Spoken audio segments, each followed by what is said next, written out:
Hey, what's up, lightboltjoe here. Today we are going to discuss book 42 in R.L. Stine's Goosebumps original series, Egg Monsters from Mars. So this is a book, it says Goosebumps, trading cards inside. This is kind of the time period that they had like additional stuff inside the books. So like not every production had certain productions had. This is a good example of trading cards inside. Of course, this was a used book. Of course, the kid took the trading cards from the 90s. But it's still a neat little add-on. Some of them had bookmarks, some of them had door like hangers, like do not enter stuff. I have one from Night of Terror Tower actually still on my door from back in the day. So things, it's nice that they add stuff. So 96, book 42, 20 books left, and then we're done with the 62 original. The final countdown has begun, bro. I'm very excited. So I love this book. This is an awesome book. It's got a good fear factor to it. It's got a good terror factor to it. What happens when you find this mysterious green egg with some veins on it and this scrambled egg looking, thing pops out? Do you take it to your local scientist? What happens when you get trapped by your local scientist? Do you start to turn into, are you going to be affected by this random thing? So like things, right? Only concern and caveat, a gorgeous cover. Everybody knows this cover, right? This scene is not in the book at all. There's not one point where this egg monster hatches from the egg in a carton of eggs on a kitchen counter in the kitchen. No, this egg monster technically hatches in Dana, the main character, his sock drawer. So this is false. Anyway, aside from that, the character description is there. It's a runny kind of scrambled egg looking monster with some beady black eyes coming from this green egg with blue and purplish veins. So Dana's sister Brandy, her birthday is a week before Easter. This book came out April 96. This takes place in April because that's normally when Easter is. So she wants to have an egg hunt for her birthday, but for some reason her mom just doesn't have time to hard boil eggs or color them. So she just gets a bunch of raw eggs and puts them around the backyard and the neighbor's house as well, because the neighbor next door, Anne, is best friends with Dana, our main character. He's 12 years old. Brandy's like 10 or something like that. There's always like a 2 or 3 year age difference between the main character and a sibling. So they're doing their egg hunt.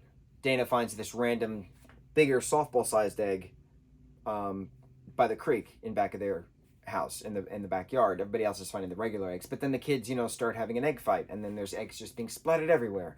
So then Dana takes his egg and puts it in the sock drawer to see what's going on. Why is it shaking? Why is it like throbbing and pulsating, right? Or bump bump bump bump bump bump. So the night goes by, the morning transpires, and the thing hatches, and he's like, what is this? So he runs it over to his friend Anne's house, whose mom thinks he's just holding random running rotten eggs. Throws it in the garbage disposal. He saves it in time, but then he's like, no, I'm going to take this to the scientist, because Dana loves science. He has got a microscope in his room. He wants to know what this is. So he takes it to the laboratory in town on his bike, and the scientist there, Dr. Gray, says, oh, I must have missed one, that these eggs like came from this kind of like shower that started on Mars, and we've been tracking it for some reason. All these eggs just came to our town, and I thought I got all of them. Obviously I didn't, so thank you for bringing them back, but you're not allowed to leave because you touched it. Now I got to experiment on you.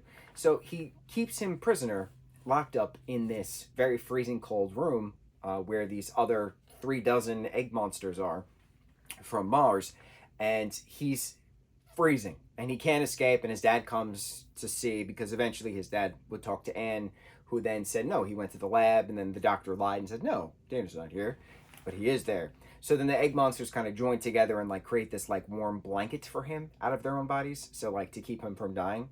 And then eventually the doctor, how dare you touch these specimens, even though he locked them in the same room as him, so like obviously something was going to happen. And then Dana escapes. The egg monsters attack the doctor.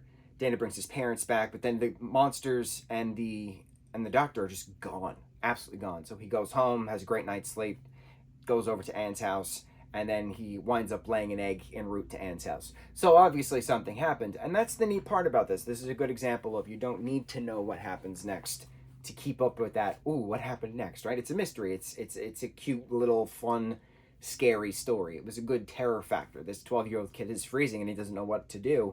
How is somebody going to help him? Or does he have to rely on these alien creatures to help him, right? It was good. It was very good. It was very quick, 115 pages long.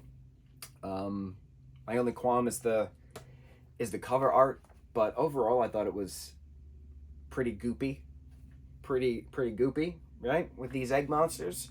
Yeah, book 42 in R.L. Stine's Goosebumps original series, Egg Monsters from Mars. 20 books left, not 20 pages left, 20 books left, and then we're done. The goal is to finish before Halloween. It is currently it's currently July 31st when I'm recording this. We can do this. We can do this. 20 to go. 92 days left till Halloween. On to the next review. Mahalo.